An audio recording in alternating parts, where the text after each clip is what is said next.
आपने जो है PYQ स्टार्ट कर दिया, अगर नहीं किए है तो लेट स्टार्ट, क्योंकि PYQs के बिना आपको बिल्कुल भी ये पता नहीं चलेगा कि आपकी तैयारी किस लेवल की है। आपने थ्योरी बहुत पढ़ ली है, ठीक है, रिविजन भी बहुत बच्चों ने कर ली होगी, बट विदाउट सॉल्विंग PYQs और प्रैक्टिस टेस्ट आपको अपनी इवैल्यूएशन का, अपनी तैयारी के लेवल का पता नहीं चलेगा, ठीक है।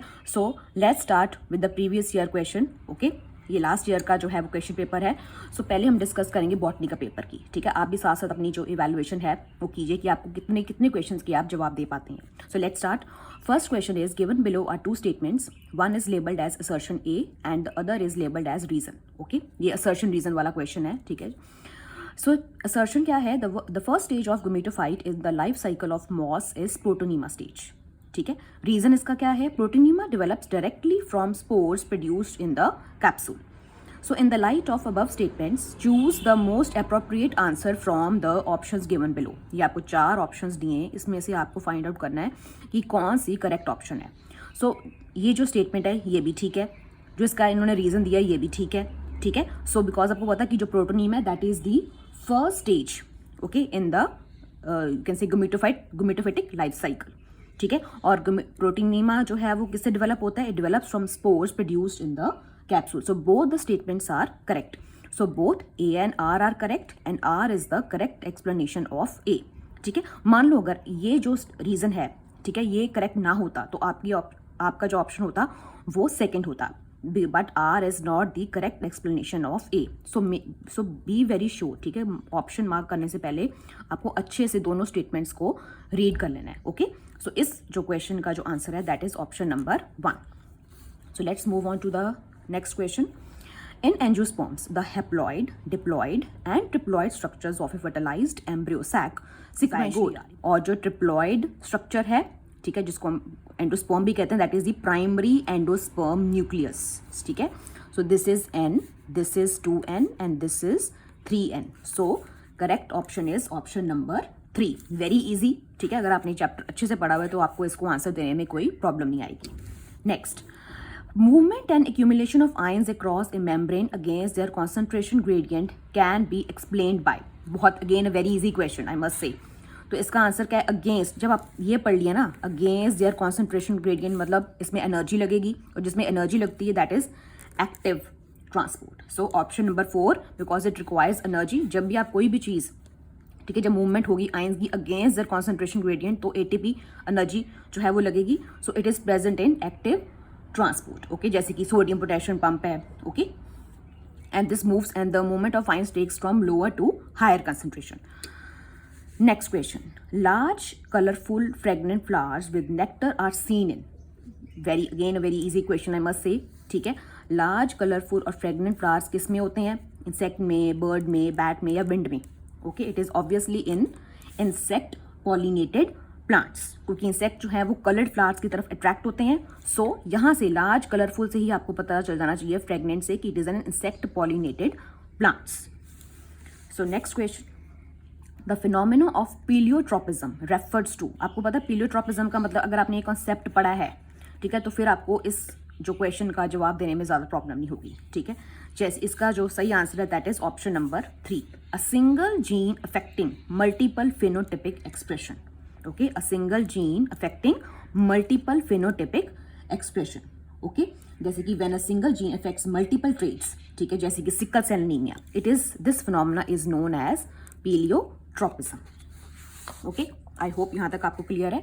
Next question is which hormone promotes internode or petiole elongation in deep water rice. Which hormone, यहाँ पे प्लांट हार्मोन की बात हो रही है, ठीक है. प्रमोट्स इंटरनोड और पिटियोल इलोंगेशन की बात हो रही है. सो इसका आंसर क्या है इन चारों में से, ठीक है. ये प्लांट हार्मोन का जो है, प्लांट ग्रोथ एंड हार्मोन जो चैप्टर उसका है. सो इसका जो सही जवाब है that is option number 3, ethylene, okay. Ethylene is the answer. It helps leaves और the upper parts of the shoot to remain above water, ठीक है. So which hormone promotes internode और petiole elongation, the correct answer is 3, ethylene. Then next, among the evil quartet, which one is considered the most important cause driving extinction of species. ठीक है, ये again ये जो बहुत ही important question है, ठीक है. 4 ऑप्शंस आपको दी हुई हैं, तो इन्होंने बोला है ईवल क्वार्टेट, ठीक है। उसमें से कौन सा जो इसमें से ऑप्शन है जो कि आपको लगता है it is the most important cause driving extinction of species?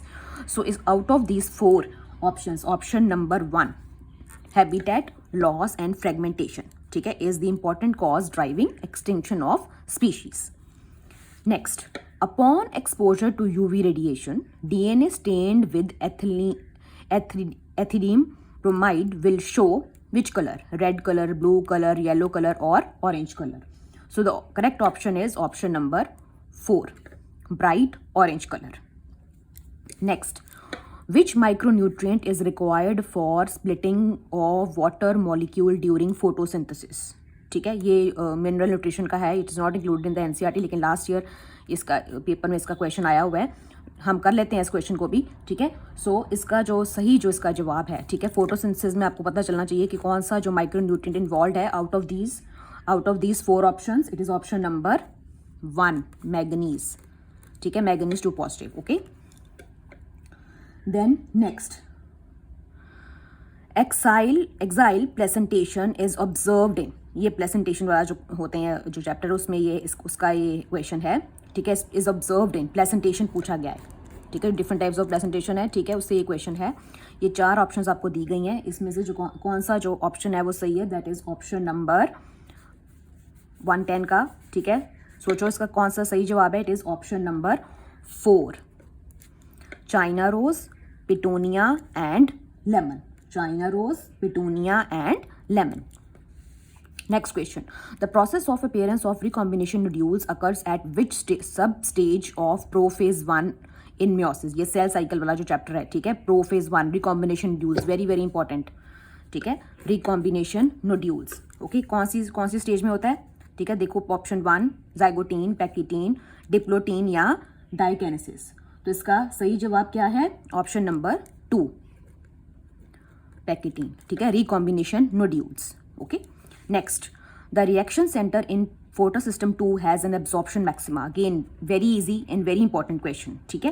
सो इसका बहुत ही ईजी, अगर आपने पढ़ा हुआ ये चैप्टर तो आपको इसको आंसर देने में ज़्यादा प्रॉब्लम नहीं आएगी, तो इसका ऑप्शन है option number 1 680 nanometer. Next question is 113th question, univocal proof that DNA is a genetic material was first proposed by, ठीक है। फर्स्ट यहाँ बेटा आपको फर्स्ट पूछा गया है कि जो फर्स्ट जो साइंटिस्ट थे वो कौन से थे, आपको 4 ऑप्शंस दी हुई हैं, इसमें से जो करेक्ट ऑप्शन है that is option number 2 Alfred Hershey and Martha Chase were the first to prove that DNA is the genetic material. Among eukaryotes replication of DNA takes place in, eukaryotes पूछा गया है, in eukaryotes replication of DNA takes place in M, S, G1 और G2 phase. Now you have to tell me, ठीक है, इन चारों में से कौन सा ऑप्शन है, ठीक है, that is option number 2 S phase. So in S phase replication of DNA takes place. Okay, amount of DNA जो उसका amount होता है that gets doubled. Next, in tissue culture experiments, leaf mesophyll cells are put in a culture medium to form callus. ठीक है, irregular mass of cells. This phenomena may be called as, ठीक है, ये इन्होंने statement दी हुई है, इससे पूछा कि इस फिनोमेना को क्या कहते हैं, डिफरेंशिएशन, डी डिफरेंशिएशन, डेवलपमेंट और senescence. Okay, so out of these 4 options, option number 2 D differentiation is the answer. Next, cellulose does not form blue color with iodine because, अब बच्चा ये जो क्वेश्चन है अगर आप थोड़ा सा भी अलर्ट माइंड होकर इस क्वेश्चन को अगर आप पढ़ते हो, ठीक है, तो आपको इजीली इसका आंसर जो है वो मिल जाना चाहिए।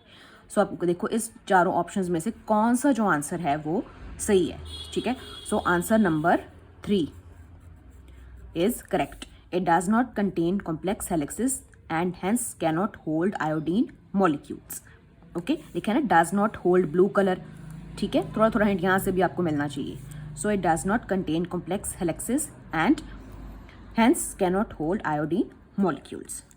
Next, spraying of which of the following phytohormone on juvenile conifers helps in hastening the maturity period that leads to early, hastening मतलब फास्ट कर देना, ठीक है, that leads to early seed production. Again a plant hormone type question, ठीक है। सो इसका जो आंसर है that is option number 2 gibberellic acid, GA, ठीक है, gibberellic acid.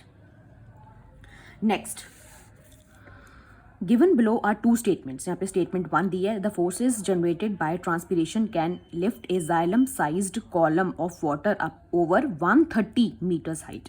Statement 2, transpiration cools leaf surfaces sometimes 10 to 15 degrees by evaporative cooling.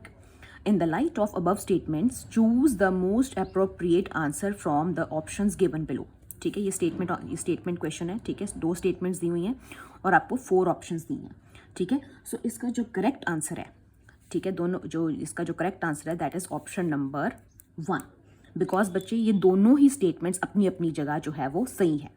ठीक है, so both statement 1 and statement 2 are correct. Next 119th question. Family Fabaceae differs from Solanaceae and Liliaceae with respect to stamens. Pick out the characteristics. Stamens पूछा गया है. Pick out the characteristics specific to family Fabaceae but not found in Solanaceae and Liliaceae. ठीक है, आपको anthers की पूछा गया है. जो फैमिली फैबेसी है उसकी किस तरह के जो स्टेमन्स हैं which distinguishes it from the other 2 families. ठीक है, so out of these 4 options, option number 1 is correct. Diadelphous and dithecous. Okay, so diadelphous का मतलब होता है united in 2 bundles. Okay, whereas dithecous का मतलब होता है कि each lobe of anther has 2 theca. Okay, so these 2 traits it distinguishes family Fabaceae from the other 2 families. Next 120th question. Expressed sequence tags or EST refers to. ठीक है, ये human जो genome project है, ठीक है, उसका ये उससे रिलेटेड ये क्वेश्चन है. ठीक है, so the correct answer to this question is option number 1.